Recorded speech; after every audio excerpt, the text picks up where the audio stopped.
Hello and welcome to Brian Lomax's Movie Talk. Now, Francis Lawrence is a director that I actually quite admire a lot. His work, at any rate, I don't know him as a person, so I couldn't tell you in that regard. But yeah, I like his movies. He's not in my top 10 directors or anything like that, but I think he consistently puts out solid work, and he's done some pretty decent films, it must be said.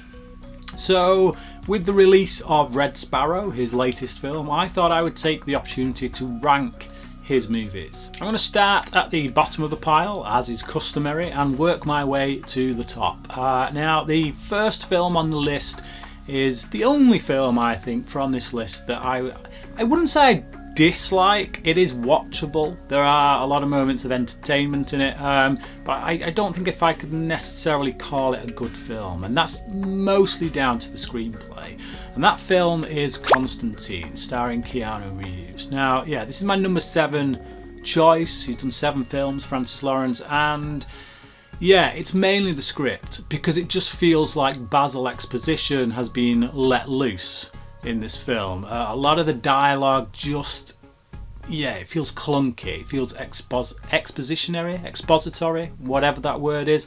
So I never really feel like I'm hearing characters talking, you know, like saying what's on their heart, what's on their mind. I just feel like I'm hearing them say whatever piece of information the scriptwriter needs us to know at any given moment, which is a shame because, yeah, it's got great potential. I think visually it's a stunning film. I think Tilda Swinton gives a really good performance, but it's just not in the right film. You know, while she's great, she's got to chew on this dialogue, which is just a little bit taxing, I would say, to say the least. Like I say, stylistically it is a really great film, and it sets up a lot of what will appear in Lawrence's work. I like his visual style. I think he has a bit of a kind of grimy, dirty look to his films, with regards to the cinematography, with regards to the colours, muted colours and things, and yet somehow he makes that look glossy. You know, we go to, in a lot of his films, we go to dark, dank kind of places, and yet somehow he makes them look beautiful in some way. So yeah, I mean, that's in large part down to the cinematographers, but that's what he goes for, that's what he asks of his cinematographers, and he gets it. So yeah, I like his visual style, which is set out in this film. I'm just not overly fond of this film. I'd give it a 3 out of 5 just. But yeah, I think it needed a lot more work doing on the script. Every film from here on out, I would say I like quite a lot. So yeah, let's get into them. Number 6 is I Am Legend, starring Will Smith. I think this is let down a little bit by some bad CGI. I think that the best way to have gone in this would to have maybe gone a more traditional zombie practical effects kind of route, you know, have these human beings who've been infected and have them a bit more Danny Boyle-esque, a bit more Zack Snyder's Dawn of the Dead-esque, rather than, yeah, these CGI things. And when they open their mouths, it just, yeah, it screams bad CGI. Beyond that, we get a really good performance from Will Smith, who has to carry the movie on his entire shoulders, really, because he's practically the only man in it for most of its running time. It's considerably better than the Charlton Heston version of the same story, which was the Omega Man, which I watched recently, and whoa, man, that is hard going. It is not a good film at all. And it is a good story. I like this story of a man isolated, not knowing if he's the only one left on Earth, you know, and what that does to the brain. And we have all this stuff with him and this mannequin. And yeah, I think they sell it to us. I think Lawrence sells it to us in the way he directs it, and Smith sells it to us in the way he acts it. It's just going off the rails. The mind is just kind of slipping away. Sanity is slipping away because you've only got yourself to talk to interact with. Well, a dog as well, but and that's another thing. You know, there's a scene in here with a dog, and you realise that if you were in this situation, that dog would be your companion. It would be your only friend, and you know. So yeah. So when certain things happen, it does make you feel quite emotional. I think in a good way. So yeah, I like this film. I like it a lot. I would give it 3.5 out of 5. Like I say, if they'd fix that CGI a few moments and a couple of moments lag, you know, when he's kind of wandering around and stuff, could have sped them up a bit or injected a bit more excitement into some of them, it would have got a 4. But as it stands, I'll give it a 3.5 out of 5. I think it's a good film. Next up at number 5 is Red Sparrow, which is of course the latest film from Lawrence. I liked this film. I'm not sure it's one I'm going to revisit anytime soon. It's a bit of a hard watch, it must be said. There's a lot of torture in this. It's about this woman who is recruited, not under her own volition, so to speak. She's kind of put in a very difficult position in which she's got no other choice but to join this organisation, this Russian kind of spy organisation. She's what's known as a Red Sparrow, someone who infiltrates and executes. I think Jennifer Lawrence, not Francis Lawrence, she's got to that point now in her career where I think a lot of people are going the other way with her. Maybe she's been seen a bit too much, but I like her, I do, and I think she's great here. I think she does a few things here that is quite challenging for any actor, and yeah, my love for her hasn't waned as an actress. So I think, you know, as long as she keeps on putting out great stuff, then I don't mind how much she's in, just as long as she's always great in it, and that's evident here. I think she commits to this role and does a really good job with it. Joel Edgerton is another favourite of mine as well, and he's here. I think maybe the only thing I would say about his character that is a bit of a downside is that there are not enough shades of grey, shall we say. I think maybe he's a bit too much of an idealist, a bit too not flawed enough, I would say. I think to have these two characters who exist in this world, and have this guy almost untouched by a lot of what he's seen, still able to keep his moral perspective, his moral judgment and all that. It's noble. He's a noble character, but I'm just not sure that that's entirely realistic given the world in which this is set. I also think that because of that, and because we see a lot of that within Lawrence's character as well, we know that she doesn't really want this life. She's been forced into it. I think that any of the kind of twists and turns that might otherwise have worked maybe don't as well. I like these characters, and I still like the film. I like the action that's going on. I like the moral quandaries that are kind of raised with each of these characters and the choices they have to make. But I never really feel at any point that one of these characters is going to double cross the other. You know, I feel like they're in love with each other. I feel like they're trying to work on each other's sides. So when we get scenes in which that flips, and it's like, oh, were they faking it all along? This, that, and the other. I never really buy that. But like I say, I still really liked this. I thought it was very good. Some interesting characters, some really great performances, not just from Lawrence and Edgerton, but Jeremy Irons as well is pretty good in this. So yeah, I was engaged from start to finish, despite some of its faults. So I'll give Red Sparrow a 3.5 out of 5. I think if you've not seen it and you've heard mixed things, I urge you to go and just check it out for yourself, make up your own mind. At number 4, we've got The Hunger Games Mockingjay Part 1. This film is much maligned, I think, with regards to the Hunger Games movies. I think if you look at a lot of people's ranking lists of the Hunger Games franchise, this tends to sit at the bottom, and I disagree with that assessment. I think this is better than the original Hunger Games film, which I still like. I'm a big fan of the Hunger Games franchise, so don't think for a second that there's any of these movies that I don't like. But I think that this is a much more somber, quiet affair. It's a much more kind of intimate film, I think, dealing with Katniss's burgeoning kind of destiny, if you want to call it that. I shudder to use that word, but yeah, you know, she's got to grapple with who she is, or who she wants to be, who she's going to choose to be, and I think this film does a good job of dealing with that before Part 2, which obviously, you know, by that point she's made a choice, she knows what she's got to do, and she goes on that mission. Well, this film is about her getting to that choice, getting to that point where she says, okay, who am I?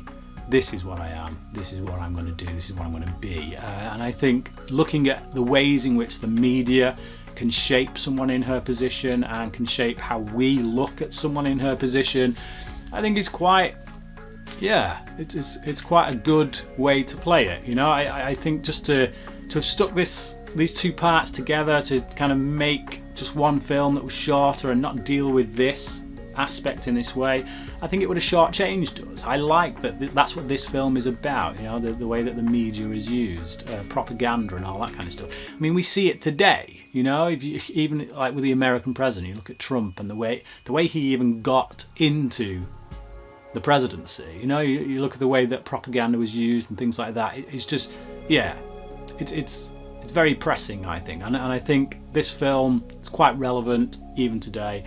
So I like that stuff. So regardless of the fact that there isn't a ton of action in it, you know, the action is definitely toned down in this film compared to all the others, but I don't think that's a bad thing. I liked it. I enjoyed it quite a lot. Still, you know, there are obviously, as you can tell, this being the first Hunger Games film on my list, there are still two others that I would rate higher than this, but I just think that this deserves a bit more credit than it gets. I give it a 3.5 out of 5. At number 3, we've got Water for Elephants. This is a film that I kind of avoided for the longest time because it had Robert Pattinson in it, and at this point in his career, let's face it, all he was known for was Twilight and dying in a Harry Potter film. But yeah, you know, I got to it eventually and I was very surprised. One, by just how good the film is really, but two, by Pattinson's performance. I thought, you know, a lot of people credit some of the work he's done with Cronenberg as, you know, like the shift in his career, you know, the point where he started doing something different, and I actually credit this film with that. I think it started here, you know, he started doing something different, and this is a film really about an abusive marriage and this woman who feels trapped in it, and how Pattinson's character comes along and is essentially her way out, her rescue. Now, there is a bit of a cliche in films, or a trope I should say, not necessarily a cliche, a trope, I think, in Hollywood films in particular, that I really despise, and that is this idea that you do a romance movie, you know, two people get together but one of them's married, so you make that person's spouse a complete douche in order to make the audience care for them leaving the spouse and going off with this other person. I've always hated that, but it's primarily because it's used mostly in rom-coms.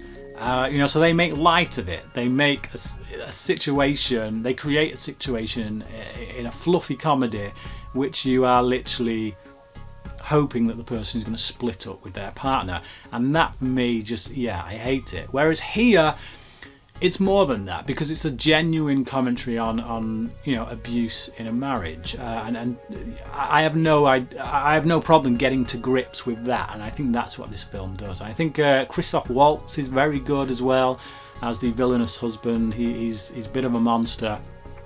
Like I say, it is essentially that same old trope, but because they're not making light of it, because they're taking it seriously, it carries more weight and I can get behind it more. And I think, the film in general is just, it's beautiful to look at, and I think the script is really well handled, and I think the performances across the board, Pattinson, Witherspoon and Waltz, are all really good. If you haven't seen this film, if you stayed away from it, maybe because of the same reasons I did, you know, it came just after that whole Twilight era, then do yourself a favour, go and check it out. Lawrence isn't really into making Twilight style movies, so let that encourage you into going to watch it. I think it's much better than a lot of people give it credit for, and I give it 4 out of 5. But my number 2 choice is Hunger Games Mockingjay Part 2. Another film in the Hunger Games franchise, which is probably unfairly criticised, I think. My good friend Cody Leach, over from the channel Cody Leach, he posted a comment on Stardust just the other day actually about the ending, about how they built up this big ending only to not have Katniss be the one who kills Snow. I love that ending. I absolutely love it because it breaks convention. you know, and it makes a statement as well. You know, it's the whole thing, the whole story has been leading to that very idea, the fact that Katniss won't be a puppet. You know, if she is the one who kills Snow at the end, then she's a puppet, nothing more. The fact that she makes her own decision at the end and she gives it to the people, that's what this whole flipping franchise is about. You know, that's the fact that we can't have dictators. We can't have people in power who make all the choices, who become judge, jury and executioner. If Katniss does that, if she fires that arrow and kills Snow, she becomes the very thing that she's fought against this whole time. So the fact that she lays that down and she gives it to the people, she lets the people pass that judgment, that's it, you know. Like I say, that's what the franchise is about. So to me, that was a perfect ending. I loved that. I loved the fact that they didn't go the Hollywood route and sate the audience. You know, the audience want to see our hero kill the villain, and that's bull. That's complete bull. You know, in real life, that's not what happens, and it's not the right thing to do. And I don't think it was the right thing for this franchise. So I loved it. I love that they broke convention that way, and yeah, I love this ending as a whole. I think the whole film is great. I think there's some really great action beats in it, some wonderful characters that we've kind of grown to love throughout the film. I particularly like Sam Claflin's character. I forget his name just off the top of my head right now, but yeah, I like him. I like the sacrifices that are made by certain characters, and at this point, I really care about Josh Hutcherson's character. Who, you know, in the first film I wasn't that fussed. But across the course of the films, and particularly with the way that Francis Lawrence handled them, I really grew to care for this character, to care about what happens to him, to sympathise with him. I think this is a really brilliant closer to what is the best of the young adult novel inspired kind of movies. I think it's the second best Hunger Games film, and I give it a 4 out of 5. And so obviously, for anyone who's been paying attention, my number one choice is The Hunger Games: Catching Fire.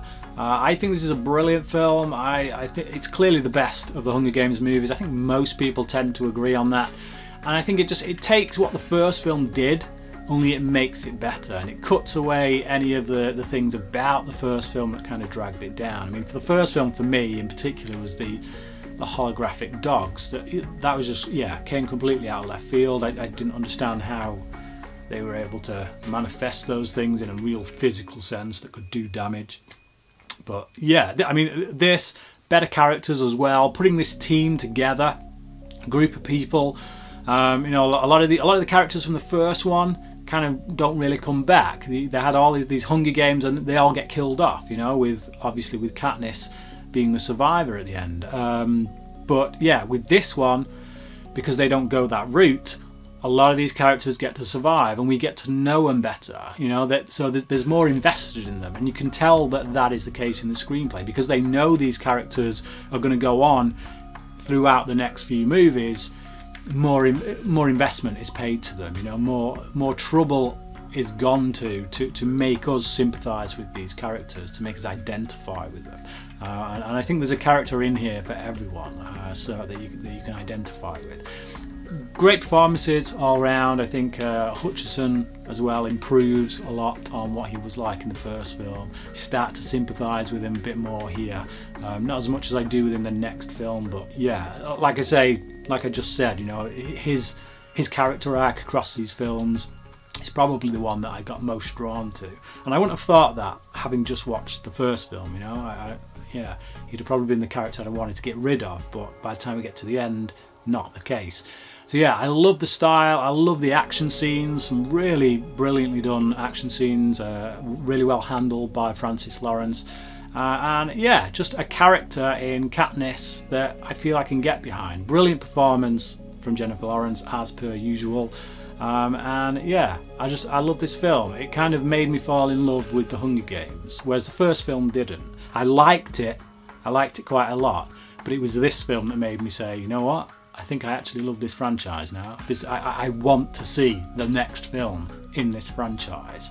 You know, I'm caught up in it. I'm sold on the hype, finally. So I would give Catching Fire a 4 out of 5. I'm so very tempted to give it a 4.5. I'm like this close to giving it a 4.5 because I do like it that much. But yeah, I think I'm going to go with a 4. We'll stay with 4 for now. But what about you? That is my ranking of Francis Lawrence's films. How would you rank them? What's your favourite? What's your least favourite? Comment below, let me know, and until next time, crack it.